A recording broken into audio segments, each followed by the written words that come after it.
Baik, nah langsung saja kita akan membahas tentang membangun batasan diri atau self boundary. Yang pertama ada pengertian batasan diri. Ada yang bisa bantu Ibu untuk membaca PowerPoint di depan? Saya Bu. Oke, silahkan Diana. Pengertian batasan diri. Batasan diri atau biasa disebut self boundary adalah garis imajiner yang kita tetapkan untuk melindungi kesejahteraan fisik, emosional, dan mental dalam hubungan dengan orang lain. Menentukan apa yang boleh dan tidak boleh orang lain lakukan terhadap kita. Oke, baik Bu Yana, terima kasih telah membantu Ibu untuk membacakan PowerPoint di depan.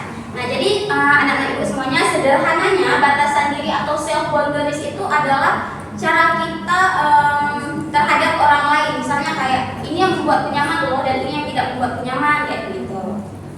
Kemudian yang kedua ada jenis-jenis batasan diri. Nah, jenis-jenis batasan diri ini ada fisik, yaitu yang berkaitan sama fisik, sentuhan misal, atau hal-hal yang kita tidak suka terhadap tubuh kita. Kemudian ada emosional yang berkaitan dengan perasaan, ada waktu yang berkaitan dengan waktu, kemudian ada juga dengan digital seperti privacy, media sosial kita, itu termasuk digital.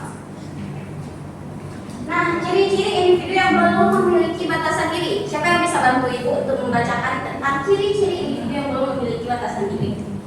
Ada. Bacakan. Saya Bu. Oke, silakan Nasya.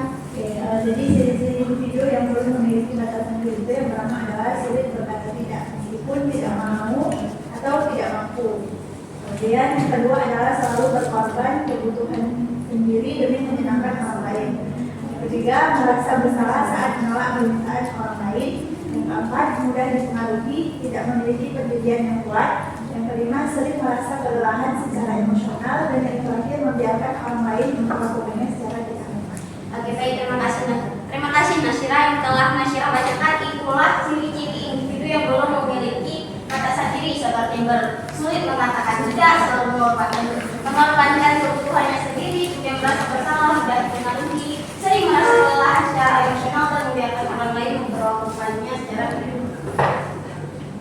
Nah, adapun dampak negatif jika tidak adanya batasan diri dalam relasi sosial itu, yang pertama ada burnout atau kelelahan mental, kemudian relasi tidak sehat atau toksik, mudah dimanfaatkan, hilang harga diri dan rasa marah yang terpendam. Adapun prinsip dan langkah menetapkan batasan diri secara sehat dan asertif, yang pertama itu kenali dulu apa sih sebenarnya yang kamu butuhkan, kemudian juga komunikasikan dengan asertif. Maksudnya itu komunikasikan secara asertif, kita bilang baik-baik, misalnya ini loh yang membuatku tidak nyaman, misal maaf ya, aku bukannya nggak mau, tapi aku sedang ada keperluan lain, yaitu asertif. Terus konsisten dengan kita membangun batasan diri kita, tetapkan konsekuensi. Misal kalau nggak kita lakukan itu, apa konsekuensinya? Jika kita melakukan itu, apa konsekuensinya? Dan mulai dari hal yang kecil, misalnya ketika ada teman kita yang meminjam barang gitu, tapi sebenarnya barang itu sedang kita gunakan. Jadi gimana sih caranya kita pakai batasan diri itu mulai dari hal yang kecil. Jadi di sini ada contoh kasus tentang si Raffi. Ada yang bisa bantu Ibu bacakan kasus si Raffi ini? Silakan. Silakan Fatimah Azhara karena Alina tadi sudah yakin.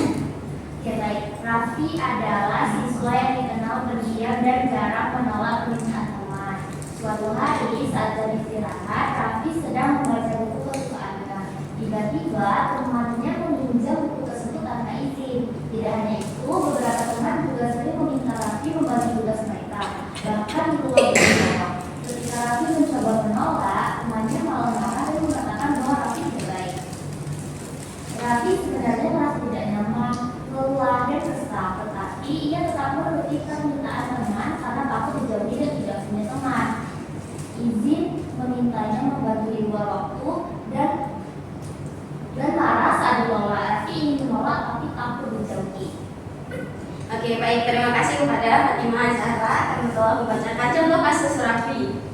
Nah, jadi teman-teman anak-anak Ibu semuanya, pada kasus tersebut nanti kalian akan menganalisis nih di LKPD itu seperti apa sih masalah utamanya si Raffi ini, kemudian jenisnya, dampaknya terhadap si Raffi, dan dan juga solusi bagaimana cara menetapkan batas sendiri pada Raffi. Nah, seperti contoh ini misalnya masalahnya adalah Raffi itu dia sulit untuk menetapkan batasan diri, misal seperti temannya pinjam buku kesukaannya. Nah, kemudian dia juga temannya sering minta bantu Raffi untuk membantu tugas mereka, kemudian juga si Raffi itu sebenarnya dia merasa nyaman lelah, tapi sulit untuk menolak. Itu masalah pertama. Oke. Mungkin hanya ini pembahasan kita pada hari ini. Apa ada yang ingin bertanya atau yang masih belum dapat dipahami?